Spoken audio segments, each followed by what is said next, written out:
Сәлеметсіңдер ме балалар? Математика 1 сынып 17 сабақ. 17 сабақ 8 санының құрамы.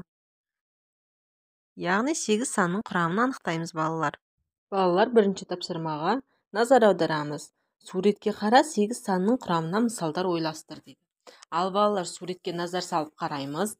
Суретте, яғни үстелдің үстінде қандай заттар бар және неше данадан бейнеленген қараймыз. Ең алдымен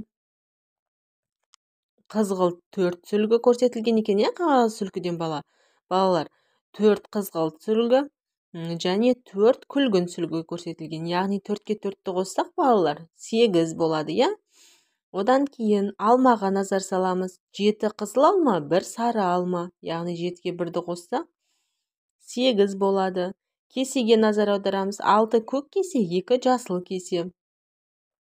Яғни 6-ға 2-ні қосқан кезде балалар 8 болады. Енді тәрелкеге назар аударамыз. 3 жасыл тәрелке, 5 көк тәрелке көрсетілген. Яғни 3-ке 5-ті қосқан кезде 8 болады. Енді астына қараймыз, барлығы неше қағаз сүлгі бар дейді. 4 қызғылт сүлгі мен 4 күлгін сүлгіні қосқан кезде балалар барлығы 8 сүлгі болады. Келесі, барлығы неше кесе бар дейді. 2 жасыл кесе және 6 көк кесені қосқан кезде балалар 8 кесе болады. Яғни барлығы 8 кесе бар. Енді екінші тапсырмаға қараймыз. 8 санның құрамын айт, яғни 8-дің үйшігіндегі сандарды қараймыз. Ең біріншіде балалар 7 қосылған 1, яғни 7 қызыл нүкте және 1 көк нүкте. Сонда 7 қосылған 1 бізде 8 санын береді. Екінші, 6 қосылған 2, 6 қызыл нүкте, 2 көк нүкте. 6 қосылған 2 бізде болады 8. Келесі, 5 қосылған 3, яғни 5 қызыл нүкте, 3 көк нүкте. Келесі, 4 қосылған 4, 4 қызыл нүкте, 4 көк нүкте. 3 қосылған 5, 2 қосылған 6, 1 қосылған 7. Бұлардың барлығының жауабы 8 болады. Яғни 8-дің құрамы осылай болады екен балалар. Түсінікті ме? Келесі, 3-ші тапсырма. Сурет бойынша сандардың қосындысы мен айырмасын құрастыр дейді.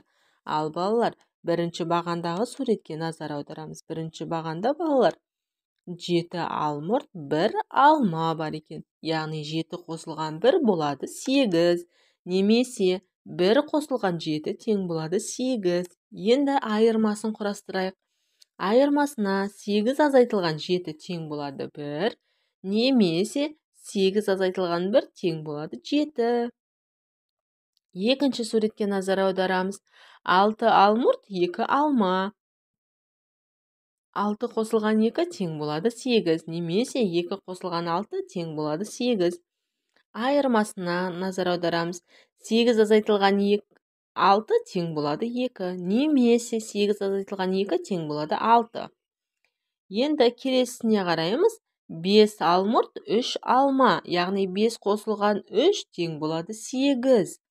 Немесе 3 қосылған 5 тең болады 8.